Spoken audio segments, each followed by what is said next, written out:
China is expecting around 2.4 billion journeys during the upcoming 8-day Golden Week holiday starting today. 오늘부터 시작되는 중국 최대 명절 국경절과 중추절 연휴 기간 동안 여행과 고향 방문으로 인한 중국 전체 인구 유동량이 연 인원 약 24억 명에 이를 것으로 보입니다. Okay, so we have similar holidays, China and of course us here in Korea. But we have a slightly longer holiday this time around because we have Hangul날 as well. Yes. And then some people might get the Friday after that off too. But nonetheless, in China, they have from today up until, I believe it's next, is it Thursday or Wednesday off? It's an 8-day holiday. 8 days. Yeah, tell us more. Yeah.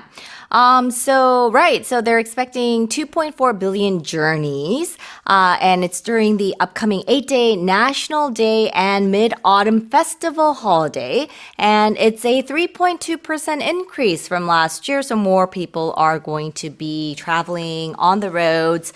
So they say that cars are going to be the main mode of travel, as in other years, with 1.87 billion trips expected by road, and they're going to have toll-free access to be provided for vehicles with 7 or fewer seats. So Wednesday, which is the holiday's first day, is expected to be busiest with over 340 million journeys.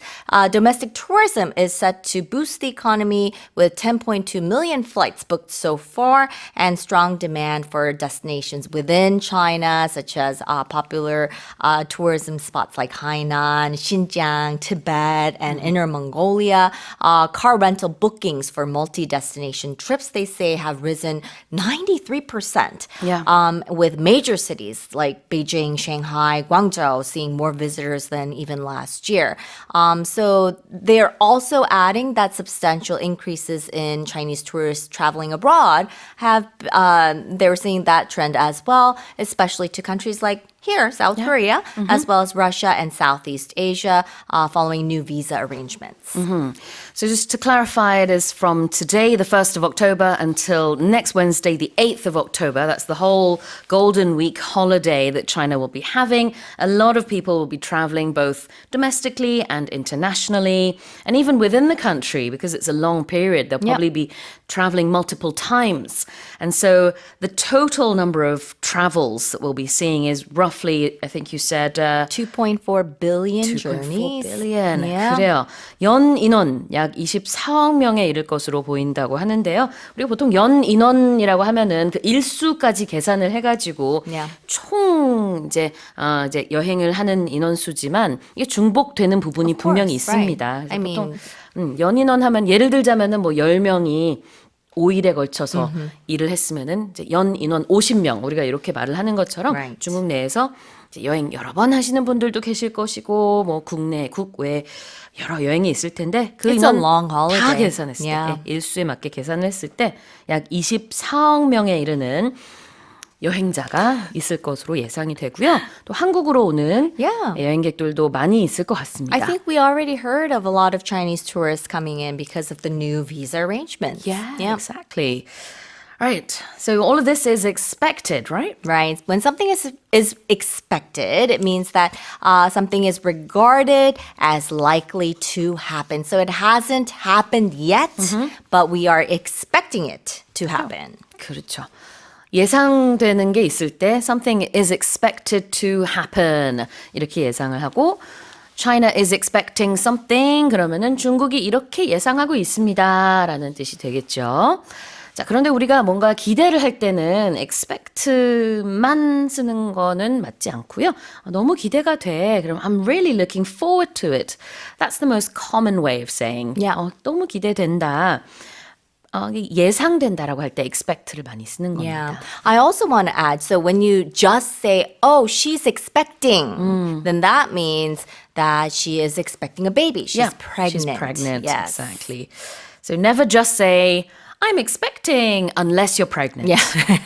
What about upcoming? Upcoming. So upcoming means happening or appearing soon or in the relatively near future. Upcoming something. 다가오는 무엇. The upcoming 8-day Golden Week holiday in China. So for us here in Korea, technically we have 7 days off from the 3rd of October until the 9th of October.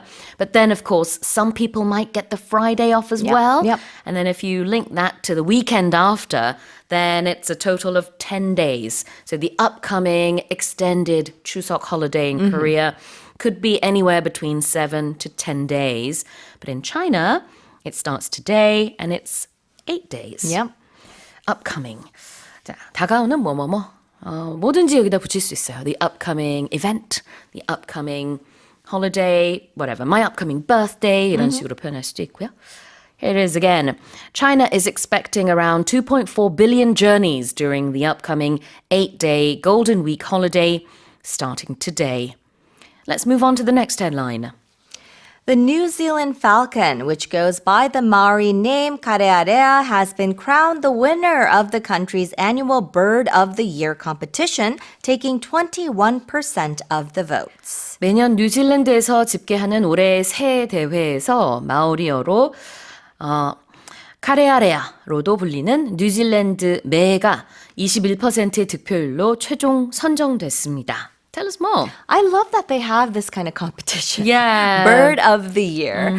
So yes, the karearea, it's a falcon, and it's won the country's annual Bird of the Year competition. It won 21% of the votes, and it was the 20th anniversary, the 20th year that they've held such a competition in the country. Yeah. So this bird, it's known for reaching speeds of 200 kilometers per hour in a dive. Can you imagine?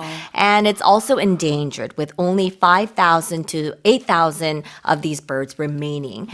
The competition, it's been organized by a conservation group called Forest and Bird, and it featured 73 native species, each promoted by volunteer campaign managers through memes, reels, and posters. And this year, they saw a record 75,000 voters, and they say that the Kia and Black Robin came close behind in votes.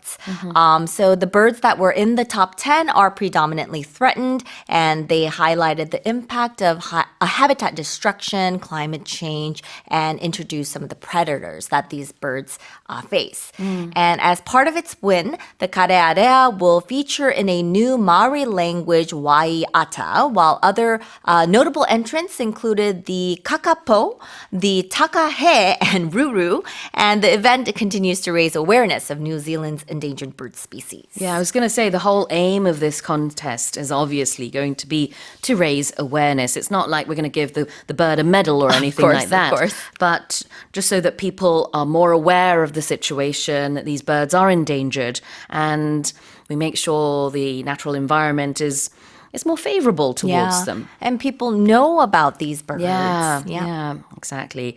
그래요. 어떻게 보면은 인식을 좀 제고하기 위한 그런 목적으로 올해의 새 컨테스트가 이렇게 벌써 20년째 이어지고 있는 것 같은데 이번에 1등을 한 그 새가 바로 카레아레아라고도 불리우는 마오리 뉴질랜드 매였습니다. I mean, thanks to this, we even get to know 그래, 우리도 about 알게 the bird. 됐잖아요. Yeah. 그러니까 바로 그겁니다. 이제 뉴질랜드 안에서뿐만 아니라 이게 또 뉴스에 나오니까 저도 이제 뉴질랜드 매 카레아레아라는 새가 있구나. 지금 개체 수가 뭐 5,000에서 8,000 정도밖에 남아 있지 않다고 하는데 좀 더 많이 늘었으면 좋겠다라는 생각이 저도 생기네요. Alright. So this bird goes by the name karearea. Yep. So it go by the name of something. It means to be known or to be called by a specific name. To go by 그리고 이름을 말하면은 이렇게 불린다라는 뜻이 되겠죠. So oftentimes famous people, they will go by the shortened version of their name. So for example, William Gates goes by Bill Gates. Yep. No one calls him by his full No name. one calls him William Gates. 그런 것처럼 아니면 뭐 닉네임이 만약에 있다 그러면은 who's the Rock? What's his full name? Dwayne Johnson. Yes. 맞나요? Dwayne.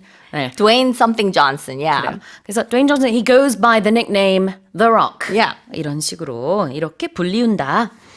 자, 이렇게 말하고요. What about to be crowned the winner? If you're crowned the winner, it means you are officially declared or recognized as the victor or the winner in some sort of competition, contest, or event. 그렇죠. 우승자로 선정되는 것을 be crowned the winner. If you're crowned, that means someone has put a crown on your head. So you've become like the king or the queen. You have won something. Yeah, like a title, it could be a position or a recognition for some sort of achievement. So not a literal crown, but a title, a medal, something. You've won, basically. You've been crowned the winner. 우승했다. 자, 다시 한번 읽어보겠습니다.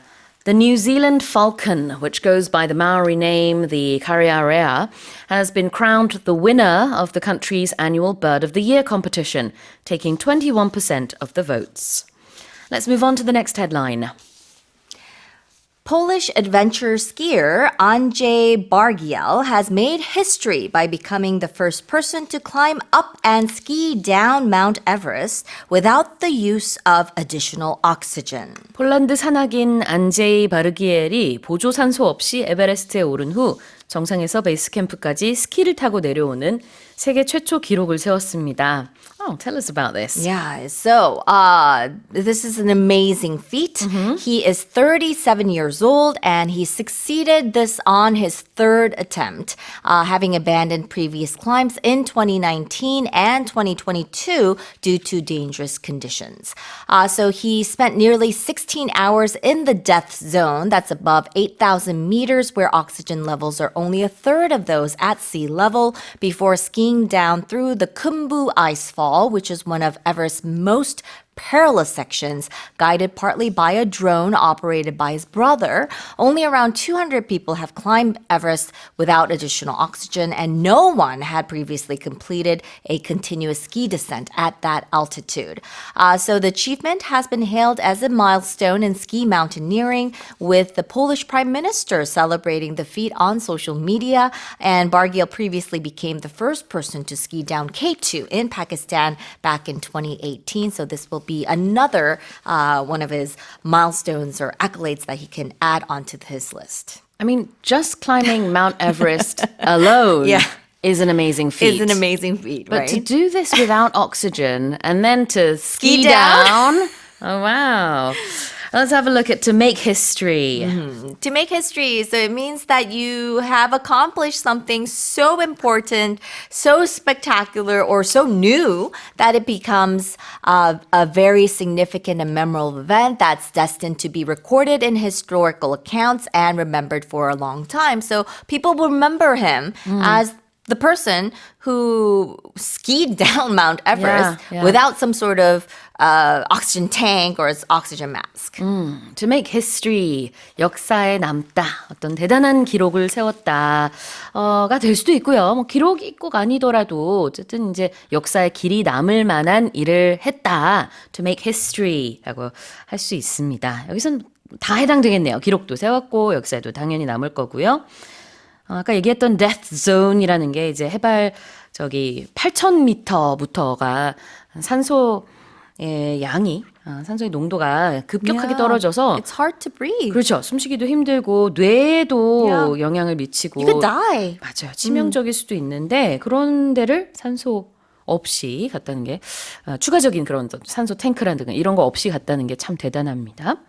Let's have a look at additional. Additional. So it's an adjective. It means added, extra, or more than what is already present or expected. 그렇죠. 보조 산소 없이 이렇게 했거든요. So he had no additional oxygen. Of course, you have the oxygen that you breathe and things like that, Right, but no right. additional apparatus Yeah. or anything to help you breathe.